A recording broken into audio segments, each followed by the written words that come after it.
بڵێ کۆزانن لە ناوچەکە گۆڕانکاری بەڕێوەیەوە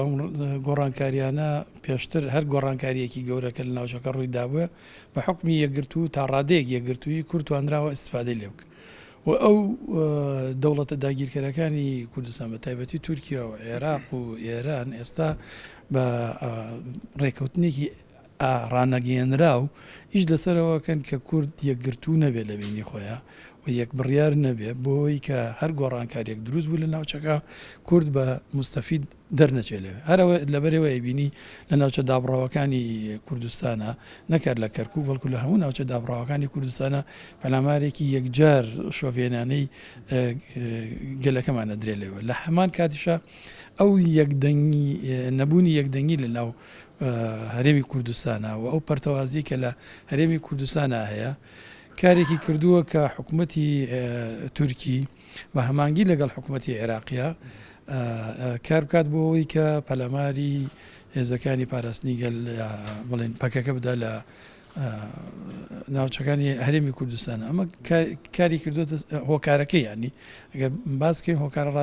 ڕاستەقینەکەی گەڕێتەوە بۆ پەرتەوازەی خیتابی سیاسی کوردی و نەبوونی خیتابێکی ئەمنی کە تێدا ئەمنی قومی کوردی پارێزراو بێت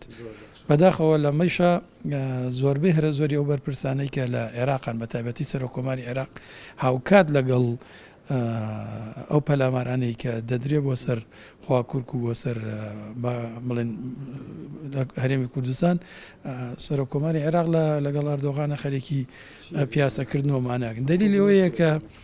ئێستا بەشێک لە سیاسیەکانی ئێمە ئەوەندەی بە دوای بەرژەوەندەکانی خۆیان ناگەڕێن ئەوەندە بە دوای بەرژەوەندەوەیەکانە ناگەڕێن نەخێرۆک و باسم کرد ئەمە ڕێکەوتنیەکی ئاشکرا نەکراوە لە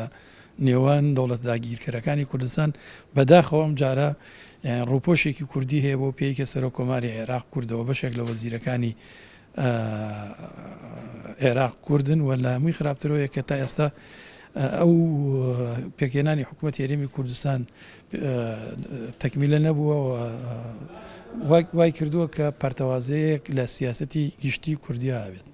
پێم وایە ئەمە ئەبێت یەکەم جار حکوومەتی عێراقی دانەی بکە بە پێی کە سەروەری خاکی عێراق پێشێل کرا دووەم جار حکوومەتی هەرێمی کوردستان ئیدانەی بکەوە حکوومەتی هەرێمی کوردستانش خۆتان نەزانن بە مەرحەلەیەکی یەکجار ناکۆکی گەورە لە بنێوان یەکێتی و پارتیا ڕوویداوە ئێستا یەکێتی نیشتمانی کوردستان منافسەی پارتی دموکراتی کوردستانەکە چۆن نزیک بێتەوە لە حکوومەتی عێراقی و حکوومەتی تورکی و مستەفید بێ بەشێکی ئامانجەکەی لی پەکەکەیەوە پەکەکە هاتووە لەو شوێنانە هێنیە تورکی بیانوێکی داوا بە دەستی حکوومەتی تورکیەوە کە ئەو پەلامارانە بدا بە بیانوێەوەی کە پاراستنی ئاسایشی نیشتمانی هینە بەڵام بەشە هەرە گرنگەکەی ئەوەیە کە وەکو لە سەرەتای وەڵامەکانیشمان باسمەوە کردە کە گۆڕانکاریکی گەورە لە ناوچەکە ئەگەر ڕووبدات کورد هێزێکی ئەو تۆی نەبێت نە سیاسی نە دیبلۆماسی نە عسکەری بۆی بتوانێت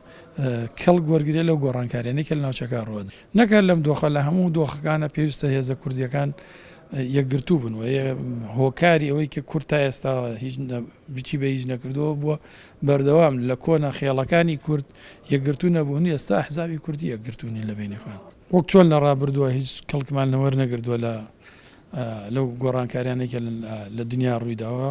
ئەگەر دۆخکاروا بەردەوام بێت دیسانەوە ئەمە کەڵگۆر ناگرین لە گۆڕانکاریەکانی ناوچەکە و ئەو باڵەکەی شەکەوتە سەر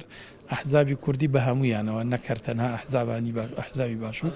هەموو ئەحزابی کوردی تێکڕێن